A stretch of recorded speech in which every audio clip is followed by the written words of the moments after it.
National Broadcasting Company presents Radio City Playhouse, Attraction 11. Hollywood, California, Monday, June 29th. Presents the finest in motion picture entertainment, Academy Award. From Hollywood, Skippy, America's largest selling peanut butter. Cary Grant, Katharine Hepburn, and Jimmy Stewart. And now, Miss Betty Davis. The Lux Radio Theater welcomes you all. Hello everyone, and welcome to Drama and Theater, brought to you by Dwayne Old Time Radio. Before we get to today's drama, if you enjoy what I'm doing, let me ask you to subscribe to my channel. Subscribing is 100% free, and you will receive notifications on new posts.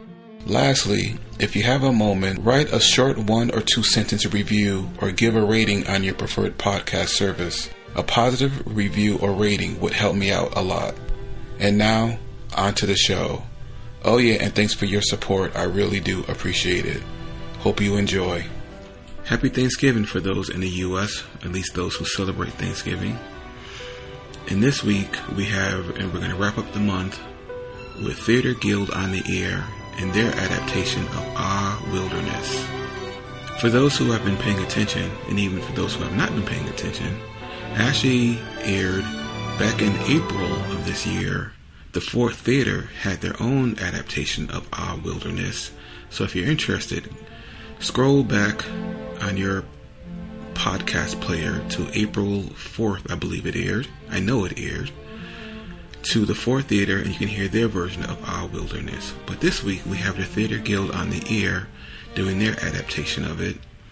And this episode aired October 7th, 1945. The United States Steel Corporation, 500,000 employees and stockholders, presents the Theater Guild on the Air.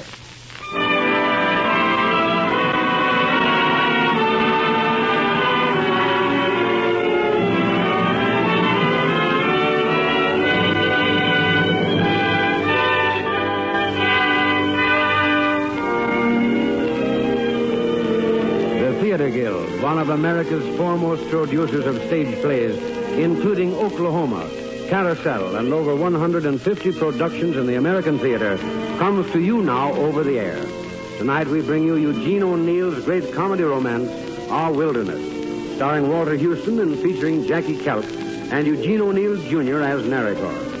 And here is Lawrence Langner, co-administrator with Teresa Helburn of the Theater Guild, to tell you about tonight's play. Mr. Langner. Ladies and gentlemen, our play tonight is Our Wilderness, Eugene O'Neill's comedy of American family life. This play provided the late George M. Cohan with his finest dramatic role and his longest run. A year in New York and 2 years on tour. O'Neill, America's only playwright to win the Nobel Prize, got the play title from Persia's bibulous bard, Omar Khayyam. In Our Wilderness, O'Neill is writing of the confusions of youth, its follies and its fevers, its heroics and heartbreaks. And he writes of it with great understanding and with great compassion, because he's setting down echoes of his own boyhood. O'Neill was born in a Broadway hotel and raised in New London, Connecticut. He is the son of the celebrated actor James O'Neill, who tinkled the spines of our parents with his gusty performance as the Count of Monte Cristo. O'Neill told me the story of how Our Wilderness came to be written. He'd been working over a year on another play. He was tired and felt a week's rest would refresh him. His rest lasted a single night. He awoke happy and excited in the grip of Our Wilderness, the plot, characters, and story vivid in his mind. The words poured out in torrents. He wrote the entire play in 3 weeks. Tonight will not be the first time Walter Huston has played an O'Neill father. As the father in Desire Under the Elms, Mr. Huston first won stardom. Since this play is about a father and son, it seems especially fitting to have as narrator the author's son, Eugene O'Neill Jr. And now our play, Eugene O'Neill's Our Wilderness.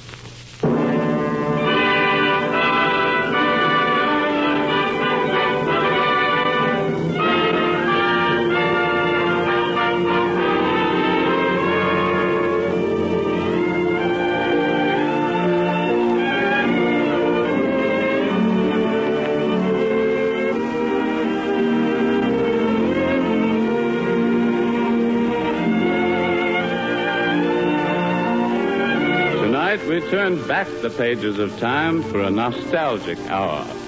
It is the year 1906 in the United States of America.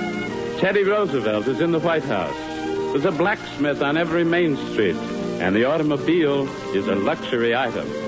The women are wearing Merry Widow hats, chatelaine bags, and black lisle stockings with lace openwork. And the men? The men have discovered peg-top trousers, those strange indispensables you can climb into only by removing your shoes. There is a pug dog and a zither in every home. And the title on the sheet music on every piano is Bedelia.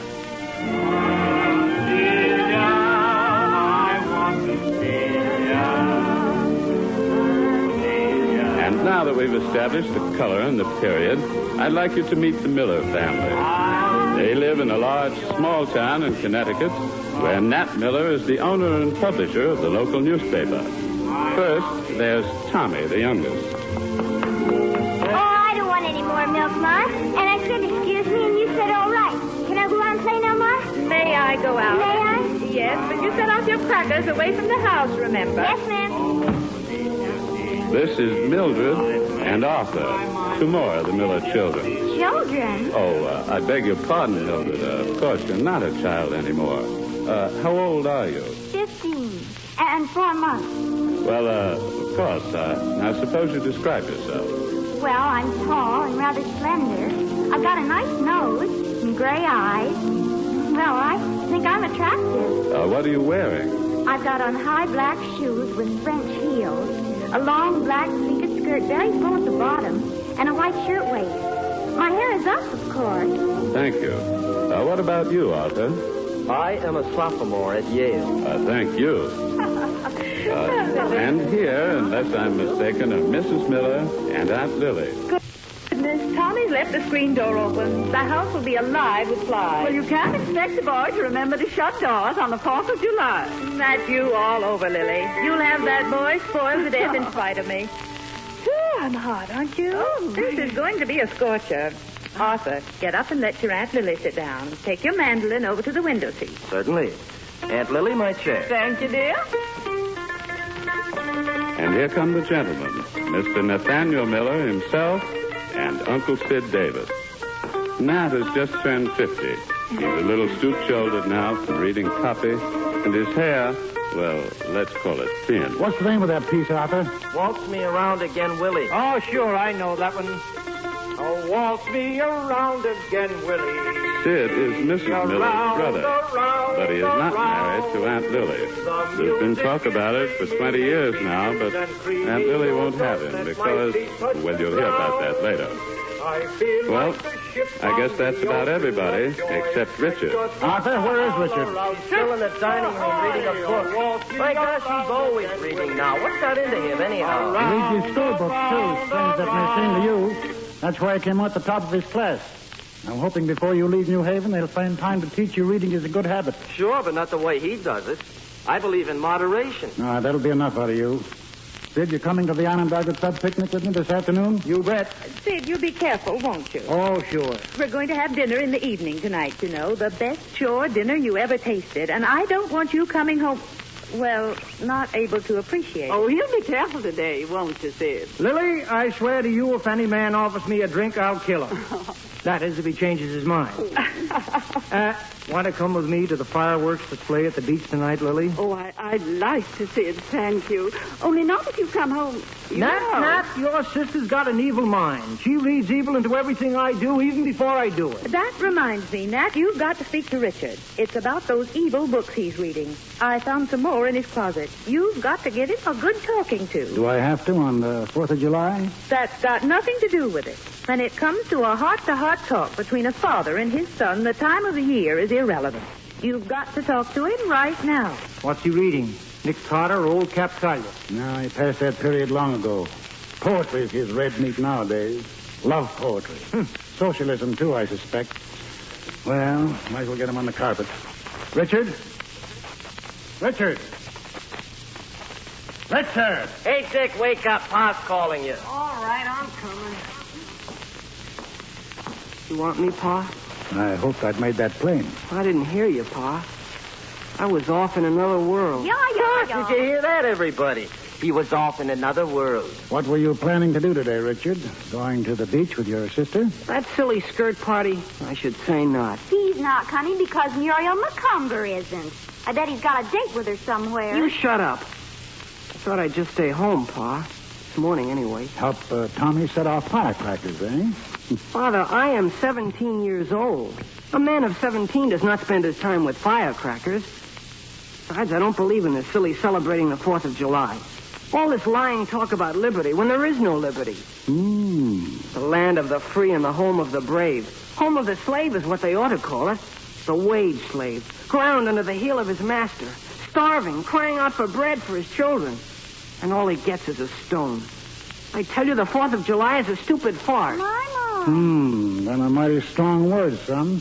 You better not repeat such sentiments outside the bosom of your family, or they'll have you in jail. Yep, and throw away the key. Let them put me in jail. No, you can celebrate your 4th of July. I'll celebrate the day the people bring out the guillotine. That's what this country needs, plenty of guillotines.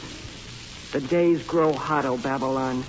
'Tis cool beneath thy willow There tree. you are, Pa. That must be from one of those awful books he's reading. What books are they, son? I'll tell you. There was one by that Oscar Wilde, The Picture of Dorian Gray. One of the greatest novels ever written in the English language. Then there was a play by that Irishman, Barnard Shaw. The greatest living playwright in the English language. And poems by a man named Poems and ballads by Algernon Charles Swinburne. Just the greatest living poet in the English language. He tells the truth about real love. Love? Why, some of the things I simply couldn't read. They're so indecent. All about... Well, I can't tell you before Lily and Mildred. And he just got a new one yesterday. The Rubaiyat... Oh, what is it, Richard? The Rubaiyat of Omar Khayyam. Well, that's the best of all. No, I've read that, Mother. I got a copy at the office. I read that, too, at the library. I like some parts of it. The moving finger writes, and having writ, moves on. Nor all your piety nor wit shall lure it back to cancel half a line. Nor all your tears wash out a word of it. Why, Lily, I never knew you to recite poetry before. Good for you, Aunt Lily. Oh, but that isn't the best. The best is a book of verses underneath the bough, a jug of wine, a loaf of bread, and thou beside me, singing in the wilderness. Now, who in the world Old man that... McComber, I can see him through the window. Dave? What in front of that old boring idiot? Excuse me, I was just leaving. Yeah, me too. I got to catch a 9 o'clock crowd. Wait for me, Art. Wait till I get my hat. And that you'll get rid of him the first second you can. I want to Why talk do I to you have to listen to that old buzzard? Why is it He's always your I? biggest advertiser, dear. That's why. Don't you think I know that? If it weren't, you know what I'd do? I'd take him by the seat of the pants and I'd... All right, everybody clear out. If that old battle axe has got something to complain about, he's come to the right party this time. I'm just about fed up with it.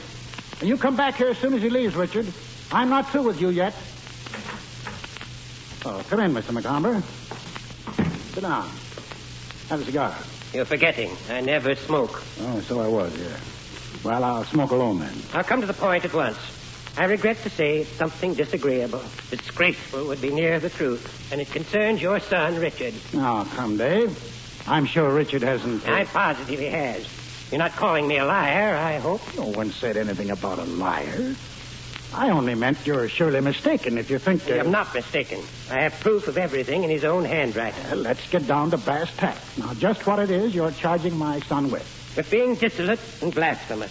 I charge him with deliberately attempting to corrupt the morals of my daughter, Muriel. Then I'm afraid I will have to call you a liar, Dave. I thought you'd get around to that, so I brought some of the proofs with me. Have a look at them. I have a lot more at home. What are they, letters? You might call them that. Can you deny they're in your son's handwriting? No, I can't. Anyways, Muriel's confessed he wrote them to her. Go on, read one out loud. My life is bitter with thy love. Thine eyes blind me. Thy tresses burn me. Thy sharp sighs divide my flesh and spirit with soft sound. Why, that's Swinburne. Exactly. And that's one of the mild ones. Evidently, you've been too busy to take the right care about Richard's bringing up or what he's allowed to read. But that's your misfortune and none of my business.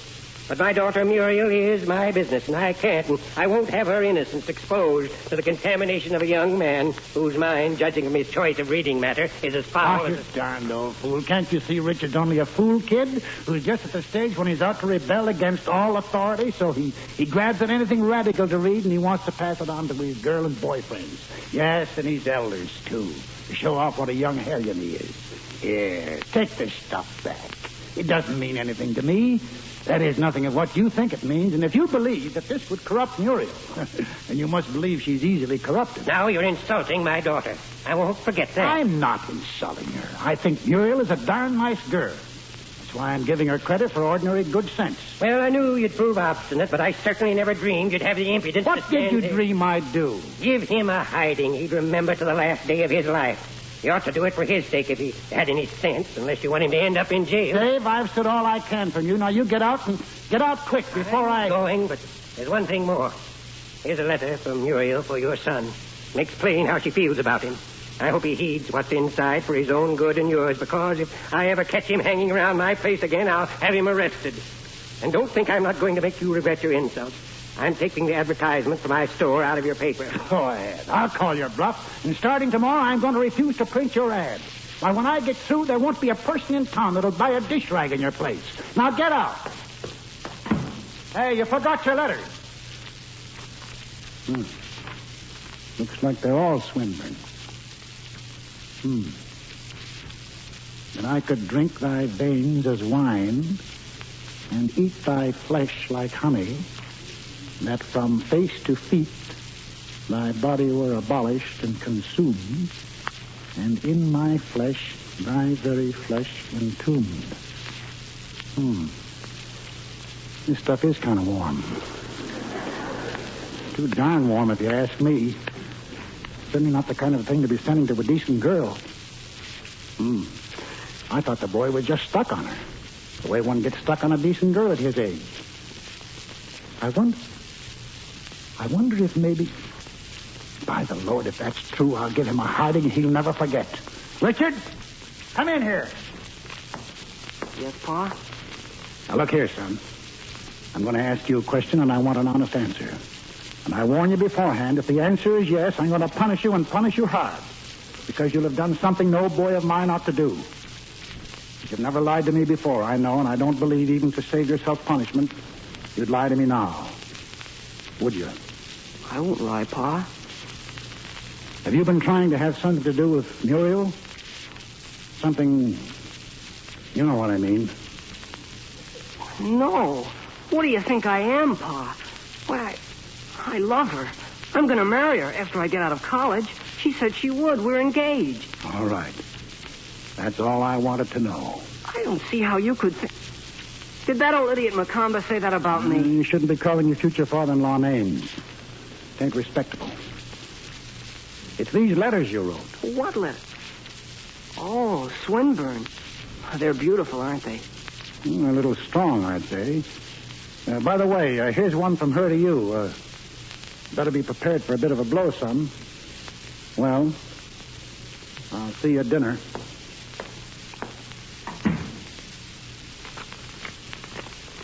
Mr. Richard Miller, this is to let you know that I have no wish to see you ever again, anywhere, anytime. Please do not make a nuisance of yourself by trying to get me to change my mind, as my eyes have been opened to your true character. Very truly yours, Muriel Macomber. Oh, little coward. I hate her. She can't treat me like that. I'll show her. I'll show her.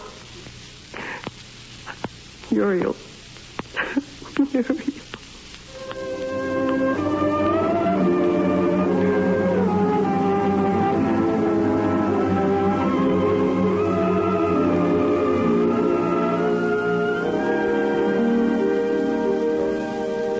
I do hope Nat and Sid aren't going to be late for dinner. But I suppose with that darn picnic, it's more likely than not. I see you've got your new dress on, Lily. Yes, I thought if Sid's taking me to the fireworks tonight, I ought to spruce up a little. Lily, why don't you change your mind and marry Sid and reform him? You love him and always have. I can't love a man who drinks.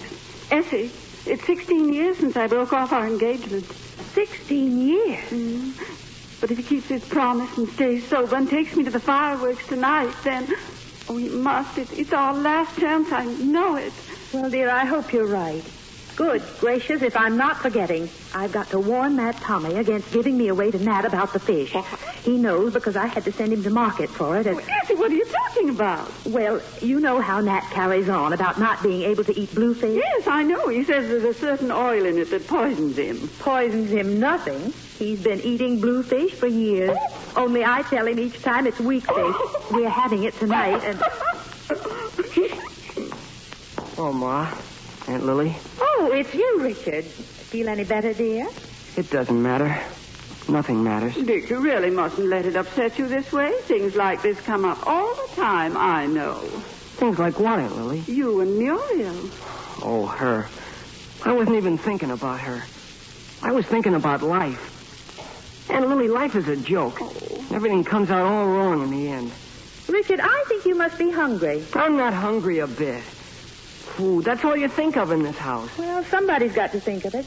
And that reminds me, it's time to put the weak fish in. Coming, Lily? Yes, Essie. Fine thing. The world torn up. Civilization in its death rattle. All they think of is food. What? Hey, Dick. Open the screen door. Let me in. Maybe Winston. Oh, hello, Win. Come on in. Keep it quiet, kid. I want your folks to know I'm here. Tell your brother Rod I want to see him all second. On the QT. I can't. He's up at the Rand. Won't be home before 10 anyway. Oh, darn. I thought he'd be here for dinner. Gosh, that gums the work for fair. Oh, what is it, Win? Can I help? Well, I might tell you if you can keep your face shut. Oh, I can. Well, I ran into a couple of swift babies from New Haven this afternoon. I dated them up for the night thinking I could catch hard. But now it's too late to get anyone else, and I'm nearly broke, and I can't afford to blow them both to drinks. Well, I've got $11 saved up. I could loan you some. Nick, kid, now, I don't want to borrow your money, but you're a good sport. Say, have you got anything on for tonight? No. Oh, you want to come along with me? I'm not trying to lead you astray, understand, but it'll be a help if you just sit around with Belle while I'm with Edith. See what I mean? You don't have to do anything, not even take a glass of beer unless you want to. Oh, what do you think I am? A rube? You mean you're game for anything it's doing? Sure I am. You ever been out with any girls? I mean, real swift ones? Oh, what do you think? Sure I have. Say, don't worry about me. Okay. I wouldn't ask you if I didn't know you were coming down to Yale next year. I don't want to lead you astray. Oh, I've been around. Well, you'll be at the Pleasant Beach House at 8:30 then. The back room. And bring some clothes to take the booze off your breath. So long. So long, Win. See you right after dinner tonight.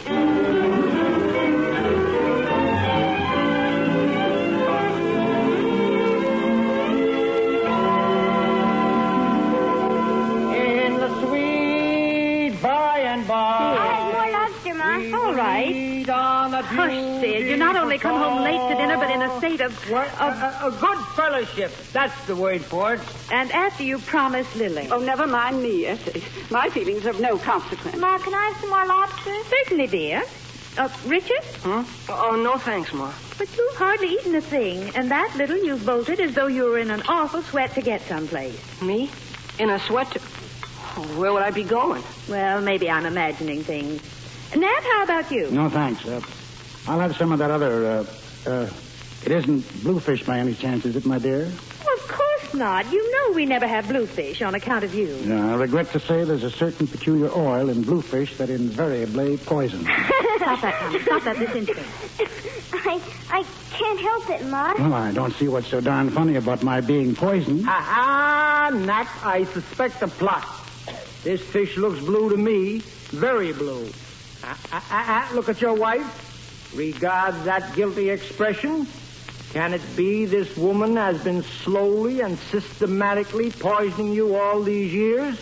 Can it? Oh, give us a rest, you darn fool. A joke's a joke, but is this true, Essie? Yes, dear, it is true, if you must know. You've eaten bluefish for years and thrived on it, and it's all nonsense about that peculiar oil. Essie, kindly allow me to know my own constitution. Now I think of it, I have felt so upset afterwards every darn time I've had fish. Yeah, you take it away. I can't eat this. Well, don't then. Have some lobster. In the sweet... How about you, Sid? Fire. No, thanks. We will meet on that Mercy sakes, Sid. Can't you stop singing? No, ma'am. When I feel good, I want the world to know. Working train, one... Look it. Uncle Sid's hid in the floor, shells and all. Sid, do you want to kill yourself? Take it away from him, Lily. I'm not responsible for your brother's actions, Becky. That's right. She's not responsible. Wouldn't take the responsibility as a gift. Lily doesn't like responsibility. Sid, I think you'd better go up to bed for a while. Bed? Bed. Yes, maybe you're right. But first, there is still a duty I must perform. No day is complete without it. Lily, I regret I am too drunk to take you to the fireworks this evening. I regret it very, very much. And now I ask you, Lily, once and for all, will you marry me? No, Sid, I won't. Right. Don't blame me at all. In the sweet by and by. That's it. He's a case. Darn if you can help laughing at him even when he... Just it. Everyone always laughing. Everyone always saying what a card he is, what a case, what a caution. So funny. He's gone on. Now, We're Lily. all responsible, making it easy for him. We're all to blame. And all we do is laugh. Now, Lily, now you mustn't take on so. It isn't as serious as all that. Maybe it is to me, or was once. Oh, I'm sorry, Ned. I'm sorry, Essie. I'm not feeling myself tonight. If you'll excuse me, I'll just go into the parlor and lie down on the sofa for a while. Poor Lily. Why, Richard, you haven't had your ice cream yet. Where are you going? Oh, I don't want any ice cream, Ma. Your mother asked you where you were going. Oh, for a walk, I guess. I'll see you later. Good night. Don't come home late, dear, and be careful. What with all those fireworks going off and worry everything. About me, Ma. Nothing can happen to me.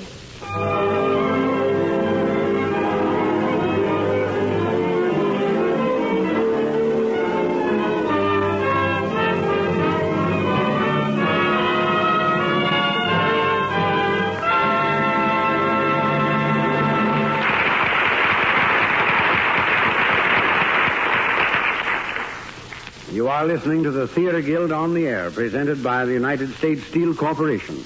Tonight's play is Eugene O'Neill's Our Wilderness, starring Walter Huston and featuring Jackie Kelp and Eugene O'Neill, Jr. as narrator. Now, before our second act begins, here, speaking for United States Steel, is the well-known reporter of the American Broadcasting Company, George Hicks. Good evening. During the past week, I learned several important facts about how U.S. Steel works to produce better steels so that you will get better values in the products of steel you buy. For example, I learned a few things about U.S. Steel's tremendous and continuous research program, which I think will interest you. In the first place, each company in the U.S. Steel family has its own research organization. But in addition, much of the important work done by these individual research organizations is coordinated with the work of U.S. Steel's General Research Laboratory in Kearney, New Jersey. In other words, the improvements in steel making are the result of pooled resourcefulness. And this system of combined research activity will go on saving millions of dollars for you, the public, in peace, just as it did for you during the war. Incidentally, I think you'll be interested to learn that at the big Kearney laboratory, internships, very much like those served by doctors, are provided for men selected from U.S. Steel district and plant laboratories all over the country. These men stay a year or more in Kearney, working on specific problems and observing research techniques, and then return to the U.S. Steel subsidiary companies to continue their own activities. Yes, the research activities of U.S. Steel may be centered in Kearney, where scientists and engineers work on so many fundamental problems, but they also extend to almost every plant and mine of the corporate family, and countless investigations are continuously in progress. However, these investigations are not confined to metallurgical research, but include studies of all the materials that go into the manufacture of steel. And every hour consumed and every dollar spent in all this research has but one purpose, and that is to produce better steel, more uniform steel at the lowest possible cost. Today, the scientists and metallurgists of U.S. Steel have left the problems of wartime and are now concentrating on the improvement of steel for peacetime products and processes. The result of this carefully integrated program of research both in the Kearney and the U.S. Steel plant laboratories all over America, will be reflected in the automobiles you drive, the tin cans on your grocer's shelves, the bolts and screws you tighten, your garden tools, and in the thousands of other products vital to modern civilization. We now pause for station identification. WJZ, New York.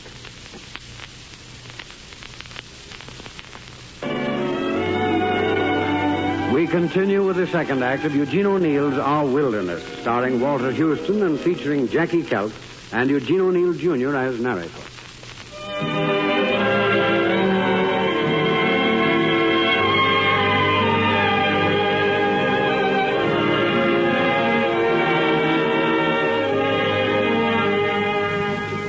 Well, we're still back in 1906, and it's still the 4th of July. It's evening now. Dad and Mother and Aunt Lily are in the parlor. Uncle Sid has gone upstairs to sleep off his high spirits. And Dick, well, young Richard, having just been thrown over by his best girl, has set his feet firmly along the path to ruin. To help out a friend, he has consented to be the fourth party in a blind date with two swift babies from New Haven. We see him now at the Pleasant Beach House, a notorious waterfront dive. And with him is, yes, one of the Swift babies. Her name is Belle. So this is the Pleasant Beach House. Gee. This is it. And my name is Belle, remember? Of course I do. I wonder where my friend Winters appeared to. Stop worrying. He'll be back. So will Edith. Drink up your beer, why don't you? It's getting flat. Oh, I let it get that way on purpose. I like it when it's flat. Then how about loosening up and buying me another drink, huh? Oh, certainly. Excuse me, I was thinking of something else. Have anything you like. Bartender, see what the lady will have. And have one on me yourself. You're a sport, all right. I'll have a cigar. What'll you have, Candy Kid? The same? Uh-huh. What's yours, mister? Another beer? A small one, please. I'm not thirsty. Say, kid, I don't know what to make of you. You got me guessing. Don't you know filling up on beer will only make you sleepy? Have a man's drink. Oh, all right. I was going to. Bartender, bring me a slow gin fizz. And make it a real one. Coming up. Say, dearie, are you sore at me? Me? No, of course not. Whatever gave you that idea? You see, it's this way with me. I think you're one of the sweetest kids I've ever met. And I could like you such a lot if you'd give me a chance instead of acting so cold and indifferent. Oh, I'm not cold and indifferent. It's only that I've got a weight on my mind. Well, get it off. You'll feel better. Here you are. That'll be 40 cents with the cigar. Here's $1. Keep the change. Thank you, sir. Don't mention it. Well, here's how. Bottoms up. That's the stuff. Gee, you got pretty hair. Honey boy, I'm crazy about you. Bartender, another round. The same. I'm crazy about you, too. Then how about a little kiss? Oh, I've sworn off all that. What do you mean you swore off all that? I took an oath I'd be faithful. To death do us part. Oh, well. Here's your pleasure. Oh, here's $1. Keep the change. Thank you, sir. Don't mention it. Well, bottoms up. Gee, that's good stuff, all right. Well, good evening. Hello. Mind if I join the party? I'm just a lonesome bachelor tonight. There's no party here, mister. Not that I ain't trying. That sounds hopeful. Oh, let's have another drink. Bartender. You've had enough. Listen, kid. Here's an old friend of mine, Mr. Smith from New Haven. We're old friends, aren't we, Smitty? Definitely. Kid, I'm going over and sit at his table for a while, and you better go home. I'm never going home. I'll show them.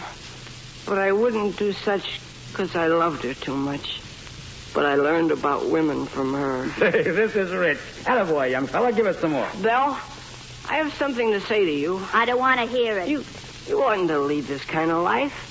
It isn't right for a nice girl like you. Why don't you reform? Hey, that's rich. That's rich, that is. Shut up. The kid's in love. Tell us about it, honey. Yeah, who is she? What's her name? Her name? Her name? I cannot tell you her name. Oh, why not? It is gone. Gone with the rest of her. What's the matter? Is she dead? In a manner of speaking, she has ceased to be. Well, what's happened to her? I killed her. What? What? Yet each man kills the thing he loves. By each let this be heard. Some do it with a bitter look, some with a flattering word. The coward does it with a kiss. The brave man with a sword. I did it with a kiss. I'm a coward. A coward, do you hear? Oh, Muriel. Muriel, I feel awfully sleepy. Muriel, dear. That's right, kiddo. Have yourself a little snooze.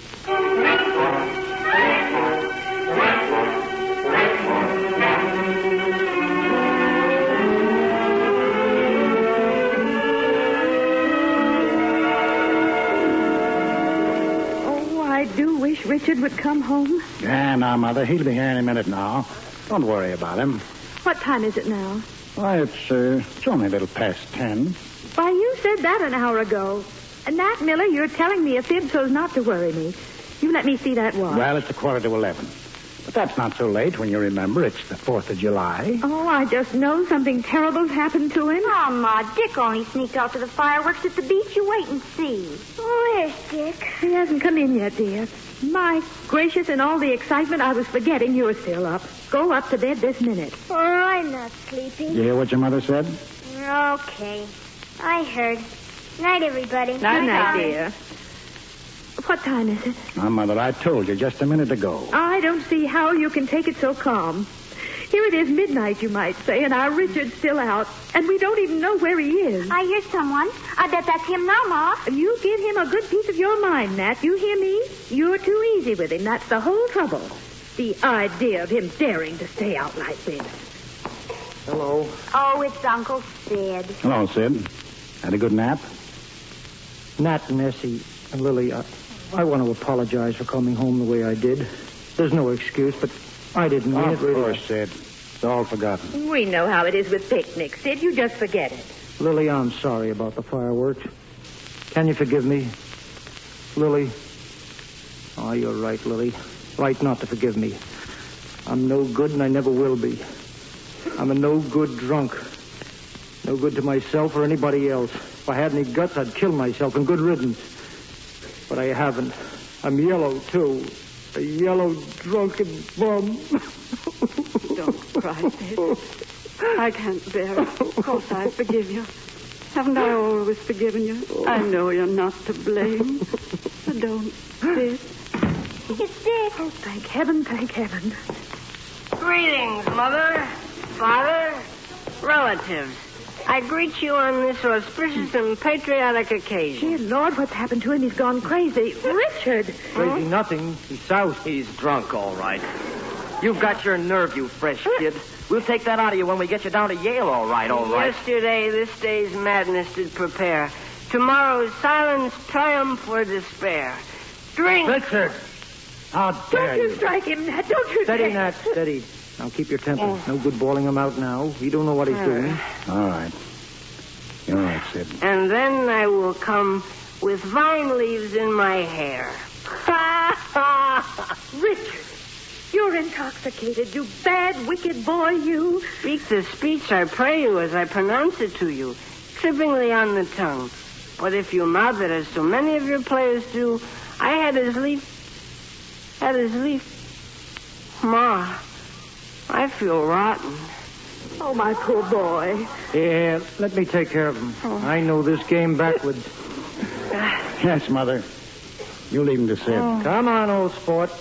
Upstairs we go. Your old Uncle Sid will fix you up. He's the kid that wrote the book.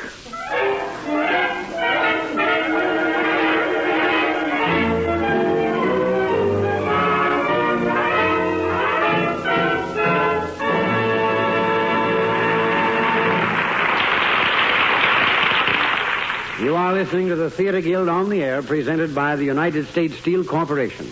Tonight's play is Eugene O'Neill's All Wilderness. And before our third act begins, here again for United States Steel is George Hicks. When I was overseas, I bumped into one of those huge underground arsenals which the Germans hoped would help win the war for them. I was describing it to some folks at United States Steel, and they told me that we, too, had a tremendous underground arsenal in this country, operating throughout the war. What they were referring to were the great iron ore deposits in the soil of northern Minnesota, Wisconsin, and upper Michigan, where our country gets 85% of the iron ore it uses to make steel. It is in this area that the Oliver Iron Mining Company, one of the members of the United States Steel family, operates mines which supply iron ore for the furnaces of United States Steel and other steel producers. And during the war years, the men and women of the Oliver Company brought production to the greatest level in history in order that the blast furnaces might be fed. An important factor in this accomplishment was the long experience of Oliver Iron Mining Company as a pioneer in research. For over 40 years, this company has been studying methods of improving the ore being mined.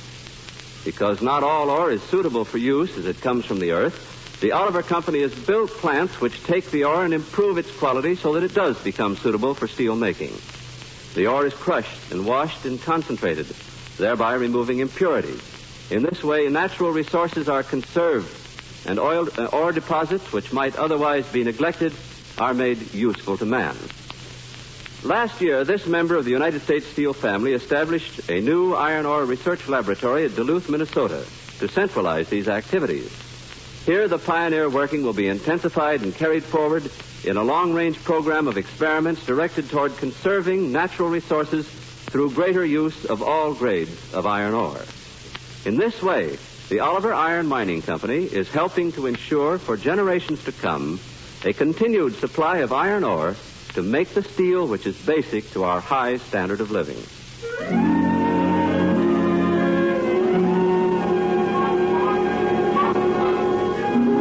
Well, it's the next day now, July 5th.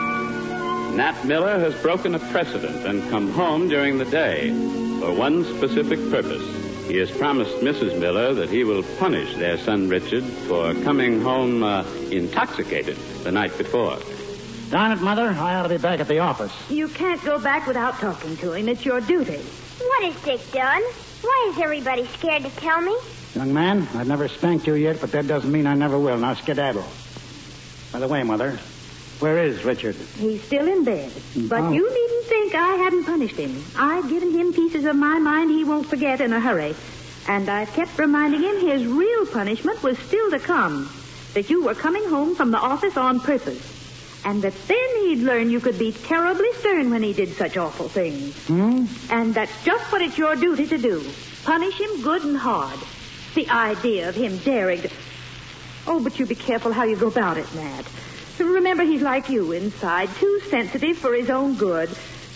Shall I go up now and tell him to get dressed? You want to see him? Yeah, I can't waste all day around here. Now, you keep your temper, Nat. Remember?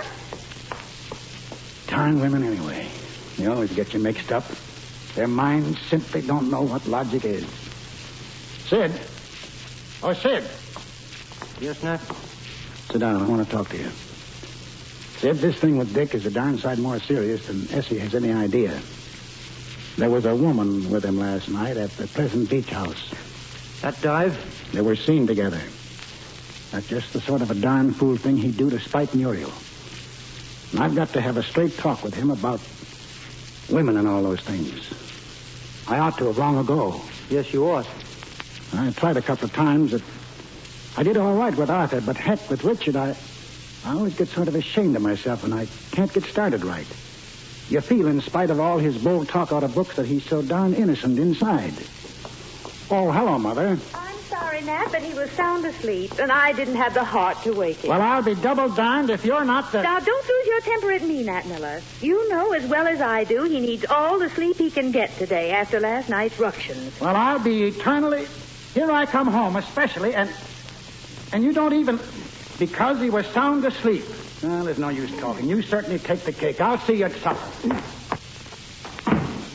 Well, I never saw Nat so bad-tempered. Bad-tempered nothing. He's so tickled to get out of it for a while he can't see straight.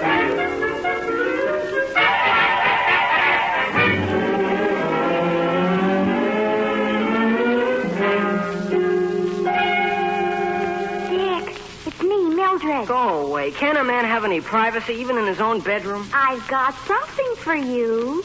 Guess what? Oh, don't bother me. I'm in no mood to play riddles with kids. Oh, well, if you're going to get snippy and you pretend to be in love, if I told Muriel that... Well, is it from her? Uh-huh. A letter. I was walking past your house just now, and she threw it down to me.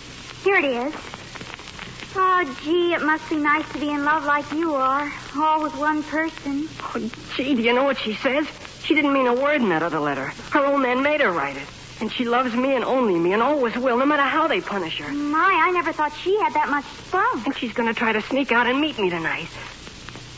I don't know whether I'll consent to keep this date or not. Well, I know. You're not allowed out, so you can't keep it. I'm going to sneak out right now. You tell Pa and Ma after I've gone so they won't worry, like last night. All right. But what'll you do till nighttime? It's ages to wait. Oh, what do I care how long I wait? I'll think of her and dream. I'd wait 1,000,000 years and never mind it for her. Trouble with you is you don't know what love means.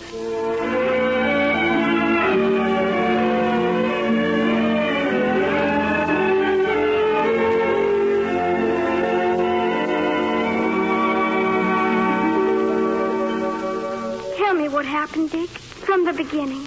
Well, Muriel, after I read your first letter, I didn't want to live anymore. Life seemed like a tragic farce. I'm so awfully sorry, Dick. Honest, I am. You might have known I'd never write that. I thought your love for me was dead. I thought you'd never love me. That you'd only been cruelly mocking me to torture me. Oh, Dick, I'd never. You know I'd never. I wanted to die. I sat and brooded about death. Finally, I made up my mind to kill myself. Oh, Dick, you didn't. I did, too. I thought, when I am dead, she will be sorry she ruined life. If you ever had, I'd have died, too. Honest, I would. Suicide is the act of a coward. That's what stopped me.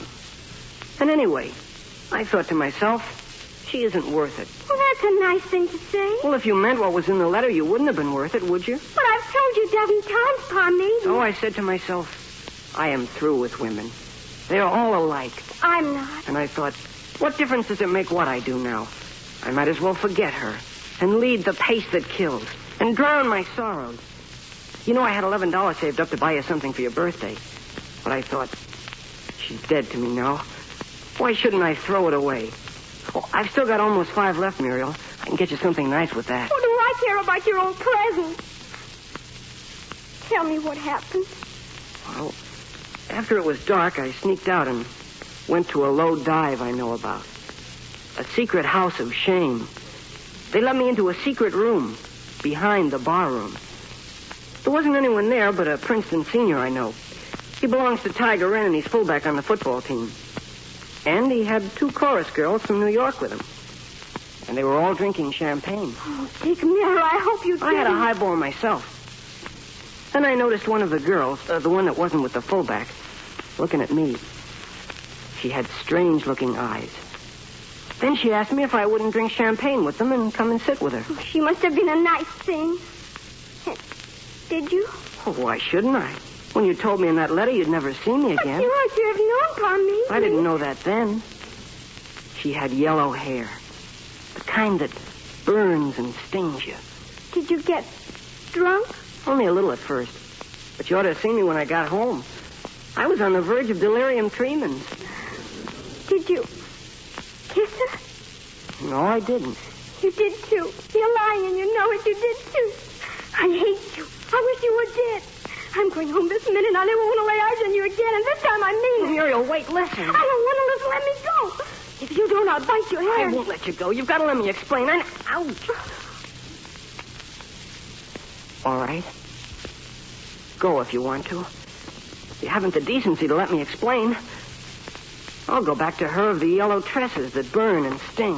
See, that's what I mean. Was she very beautiful? Yes.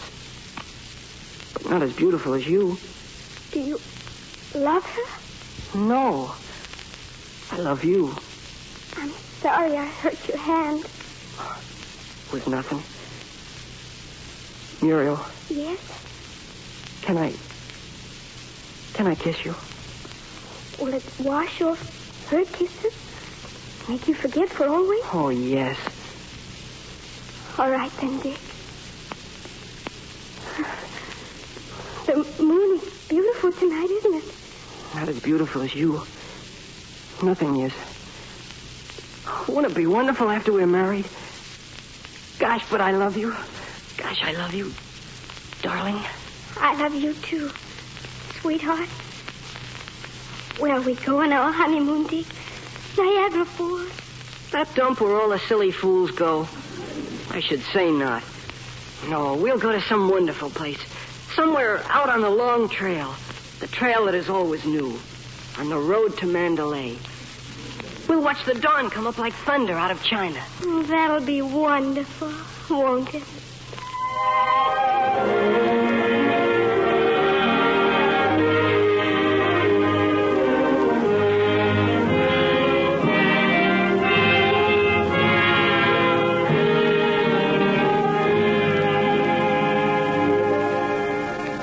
I'm glad Mildred told me where Richard went off to. I would have worried my heart out if she hadn't. But now it's all right. Well, I wouldn't go as far as to say that. Just because we know he's all right tonight doesn't mean that last night is wiped out. He's still got to be punished for that. Nat, I've told you how sorry he was and how he said he'd never touch liquor again. It didn't make him feel happy like Sid, but only sad and sick. So he didn't see anything in it for him. That's what he said. Well, if he's really got that vulva driven into his skull, I don't know but what I'm glad it all happened. That'll protect him more than 1,000 lectures. Just horse sense about himself. Still, I can't let him do such things and go scot-free. And then besides, there's another side to it. What do you mean, another side? I mean, discipline. There's got to be some discipline in the family. I don't want him to get the idea he's got a stuffed shirt at the head of the table. That's Richard now. Hello. Hello, Richard. Hello, son. Goodness, he acts queer. Nat, do you suppose he's been... No, it's love, not liquor this time. Richard, what's the matter with you? Why are you sitting down over there in the dark? Huh? Your father's been waiting to talk to you. You better leave Richard and me alone for a while, Mother. Well, all right. I'll go sit on the piazza. Call me if you want me. Sit down over here, Richard. Well, how are the vine leaves in your hair this evening? I don't know, Pa. Turned out to be poison ivy, didn't they? I know I was a darn fool. You sure were. Not only a fool, but a downright stupid, disgusting fool. It was bad enough for you to let me and Arthur see you, but to appear like that before your mother and Mildred. And I wonder if Muriel would think you were so fine if she ever saw you as you looked and acted then. I think she'd give you your walking papers for keeps.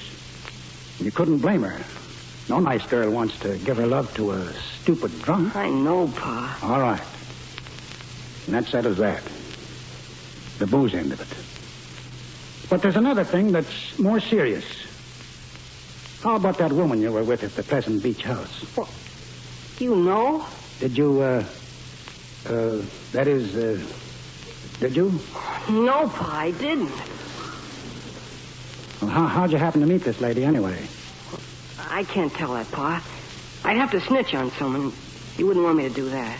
No, I suppose I wouldn't. Well, I believe you, and I guess that settles that. But listen here, Richard. It's about time and you and I had a serious talk about certain matters pertaining to... And now that the subject has come up of its own accord, it's a good time. Well, I mean, there's no use in procrastinating further. So here goes. Richard, you have now come to the age when, well, you're a fully developed man, in a way, and it's only natural for you.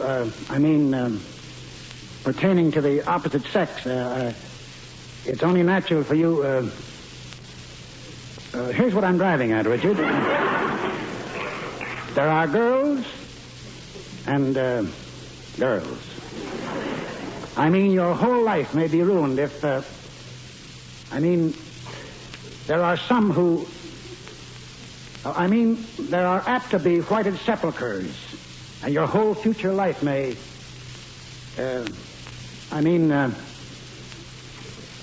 see what I mean? Oh, heck, I suppose you boys talk all this over among yourselves, and you know more about it than I do. I'll admit I'm no authority. I never had anything to do with such women. It'll be a heck of a lot better for you if you never do. I'm never going to, Pa. I don't see how you could think I could now. And you know I love Muriel, and I'm going to marry her. Why, I'd die before That's the talk. By George, I'm proud of you when you talk like that, son. There's nothing more I can say when we'll forget it, eh? How are you going to punish me, Pa? Oh, yeah, I was forgetting about that, wasn't I? Well, I thought of telling you that you couldn't go to Yale. Don't I have to? Gee, that's great. Muriel thought you'd want me to. I was telling her I'd rather you gave me a job on the paper, because then she and I could get married sooner. Gee, Pa, you picked a lemon. That isn't my punishment. You'll have to do something besides that. Then you'll have to go to Yale and stay there until you graduate. And that's the answer to that. Muriel's got good sense, and you haven't. All right, Pa. You say so. I do say so. Now we're finished, you better call your mother. Ma. My, it's a beautiful night. The moon's way down low, almost setting. Yeah, I was noticing it, too. Don't believe I've ever seen such a beautiful night with such a wonderful moon. Have you, Richard? Oh, no. It was wonderful down at the beach. I can only remember a few nights that were as beautiful as this. They were so long ago when your mother and I were young and planning to get married. Yes. I'll bet those must have been wonderful nights, too. You sort of forget the moon was the same way back then and everything. You're all right, Richard. You're a good boy, Richard. Better get to bed tonight early now. Hadn't you, son? Oh, I couldn't sleep. Can't I go out on the piazza and sit for a while till the moon sets? All right. And you better say good night now. I don't know about your mother, but I'm going to bed right away. I'm dead tired. So am I. Kiss me good night, dear. Good night, Ma. Good night. Don't stay up till all hours now. Good night, Pa. Why, Dick.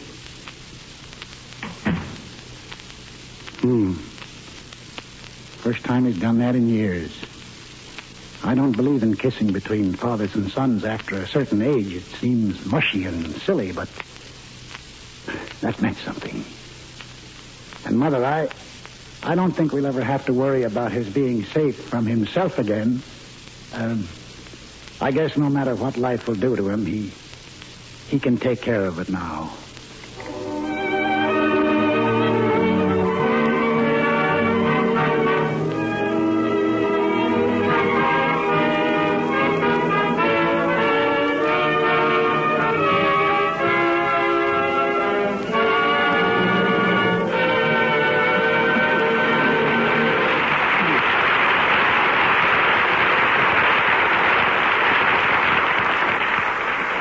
Ladies and gentlemen, this is Lawrence Langner again for the Theater Guild to say thank you, Walter Huston, Jackie Kelp, Eugene O'Neill, Jr., and the rest of the cast of Our Wilderness.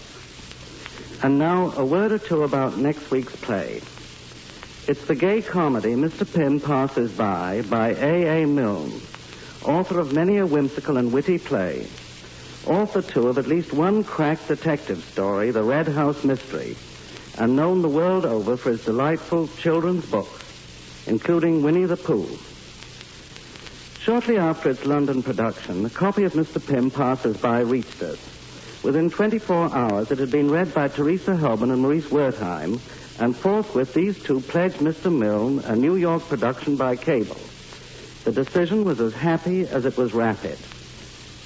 Next Sunday night, you'll hear Mr. Pym Passes By with the attractive and witty Arlene Francis and Victor Jory as her husband. You've all heard Arlene Francis in Blind Date. Well, next Sunday, she has a blind date with the Theater Guild on the air.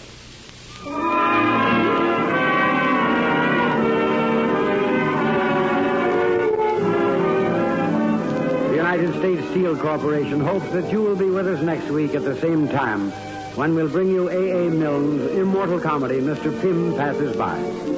The staff for the Theater Guild on the air includes Homer Fickett, director, George Condolph, producer, Armina Marshall, executive director of the radio department. The score was composed and conducted by Harold Levy, and tonight's play was adapted for radio by Arthur Allen. Your announcer, Norman Brokenshire.